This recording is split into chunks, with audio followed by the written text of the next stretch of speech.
Vamos lá. Bom, eu morava em São José dos Campos e estava no auge do conflito, né? Da minha sexualidade com a fé que eu professava, a fé cristã. Você era evangélico? Sim, cristão evangélico e no penúltimo semestre do teológico. Estudando teologia. Estudando teologia. Perfeito. Né?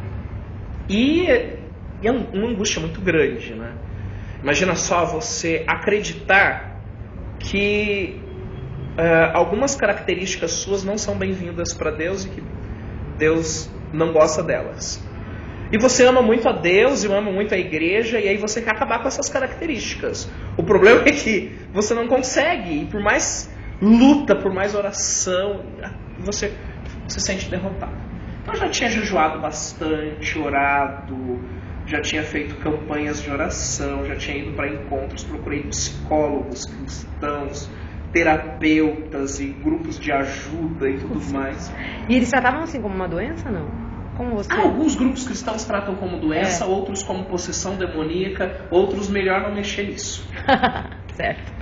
E aí, nesse auge todo de conflito, eu pesquisando na internet, aí santa internet, né, que facilitou a comunicação. Existe algo de Deus nesse mundo moderno, a internet é maravilhosa. E aí, lá buscando na internet alguns assuntos dentro da teologia da libertação.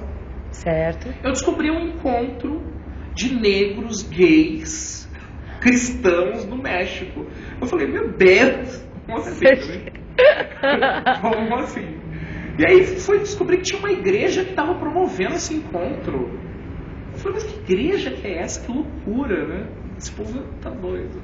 E aí descobri a ICM, né? E comecei a ler alguns textos em espanhol. Na época não tinha nada em português. Eu comecei a ler alguns textos em espanhol. E aí comecei a fazer buscas na internet e descobri que tinha centenas de milhares de comunidades, de grupos espalhados pela Europa, Estados Unidos e iniciando pequenos grupos na América Latina.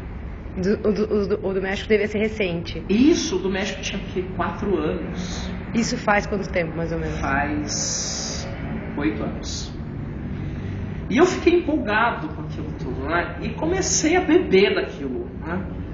A princípio eu achei um absurdo, porque eu comecei a ver as fotos e até você se chocou. Eu me choquei com aquilo. Mas à medida em que eu fui estudando mais, descobrindo mais a respeito das bases, da fundamentação teórica mesmo, na teologia inclusiva, foi abrindo um novo campo de visão para mim.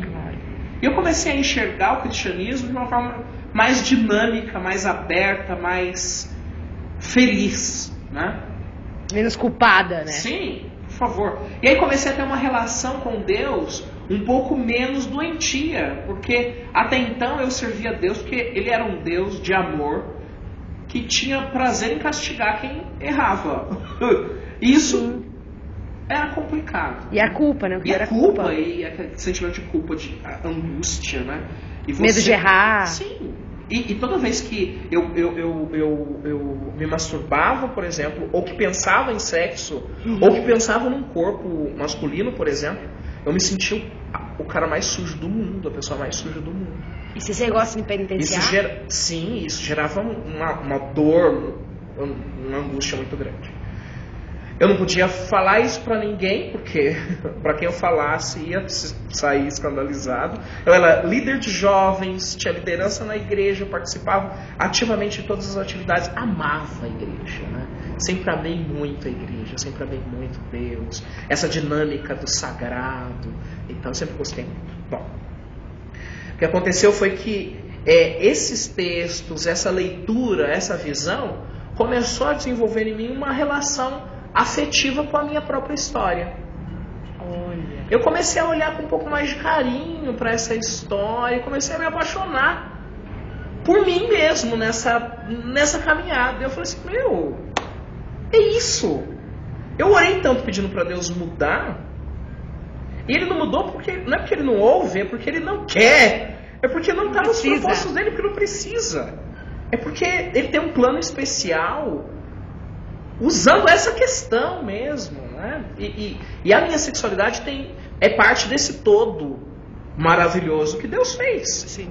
E se Deus me fez de forma especial, e se Deus me ama, Ele ama a minha sexualidade.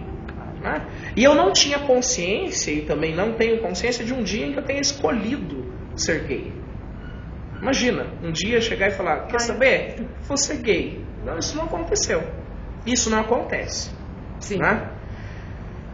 Então, a partir do momento que eu comecei a desenvolver essa relação afetiva com a minha sexualidade, e isso dentro vivendo a minha fé cristã, eu comecei a ver eu comecei a perceber que dentro das igrejas cristãs tradicionais, não havia lugar para mim. Eles comunicam de alguma forma que ali não é o seu lugar. Entendi. Você estava dando murro em ponta de faca. Exatamente. Né? Bom, você pode até ser gay, não tem problema, desde que não abra a boca e fique no último banco quietinho lá. Né? Então, e para uma pessoa que é atuante, que participava e tal, e que via o cristianismo como algo dinâmico, era impossível ficar dentro de uma igreja cristã. E aí, quando vim para São Paulo, nós começamos um grupo na internet, uma lista na internet de pessoas que eram cristãos e que eram gays e que viviam esse conflito, ou que estavam saindo desse conflito, ou que não tinham conflito nenhum com isso, se é que existia alguém assim. E aí reunimos essas pessoas. Fizemos algumas reuniões no Parque do Ibirapuera, debaixo de uma árvore, nada, debaixo de uma árvore. A gente levava um lanche, cantava uma música da igreja e alguns traziam um namorado, a namorada e tal. E eram cada um de uma orientação... de orientação de igrejas sexual, diferentes. De igrejas diferentes. E esse foi um embrião, então, para se formar um grupo de implantação da ICM de São Paulo. Olha. Em 2006 nós tivemos a visita da nossa bispa, a bispa da região latino-americana, que é a Darlene Gardner. Que legal. Que então começamos a pensar mais seriamente em formar esse grupo efetivo. E aí sim, a igreja nasceu em São Paulo. Bacana. Então hoje é a igreja da comunidade metropolitana de São Paulo. Em São Paulo tem quantos membros, mais ou menos? Então, nós temos um hall de membros com 52 membros arrolados. Certo. E temos um número significativo de pessoas que são amigos da comunidade. Quem são esses? São pessoas que ainda estão nas suas denominações tradicionais, que ainda vivem lá com a sua família e ainda participam dessas igrejas. Alguns são até pastores. Mas alguns moram no armário. Exatamente, no armário da igreja. E que eventualmente estão conosco numa celebração especial, em aconselhamento pastoral, ou em algum momento de oração, ou quando eles querem ser assistidos em aconselhamento. Então, a igreja, nós não temos uma proposta de reunir todas as pessoas aqui dentro. Então, se você vier para cá, você é bem-vindo. Se você não vier, você... Não. Tem pessoas que não querem vir. Claro. Não querem se reunir. Ainda não estão a um nível de entender que... Preparadas. De assumir isso, né? De assumir publicamente. Eu sou gay, sou cristão. Vem de mão dada com o namorado, senta ali, reza. Tem essas meninas que vêm de mão dada desde o metrô. E vêm pra igreja e felizes e tal. Mas tem aqueles que não conseguem ter força nem para sair de casa para vir para cá. Sim. Né? Bom, para esses, a gente tem um atendimento pastoral, por telefone, e-mail, ou quando eles pedem uma visita pastoral, pedem oração. Nós temos irmãos na igreja que estão sempre dispostos a orar por essas pessoas, sempre dispostos a receber essas pessoas, ouvi-los em aconselhamento pastoral. Então, existe um número significativo de pessoas que não frequentam a igreja, mas que são também acompanhados. Olha, e aí um dia que elas saírem do armário, quem sabe elas conseguem vir e tal, participar, não é? Exatamente. Eu costumo dizer que sair do armário é um sacramento. Sair do armário é um sacramento. E deve ser celebrado, sabe? Porque eu acho que alguém... tanta... Exatamente, porque significa tanta coisa. Isso significa tanta coisa. E o ser humano mesmo. É a libertação plena, né? Então, o ser humano ele tem lá seus rituais para vários rituais de passagem na sua vida, né? Sim. Formatura do prezinho até quando completa 100 anos, quando alguém chega lá. Não é? É verdade. Então, assim, eu acho que sair do armário merece uma festa, culto de ação de graças. E não é raro as pessoas às vezes chegarem no culto e falar, pastor, eu quero ir lá na frente e dar o testemunho de que eu contei pra minha família toda.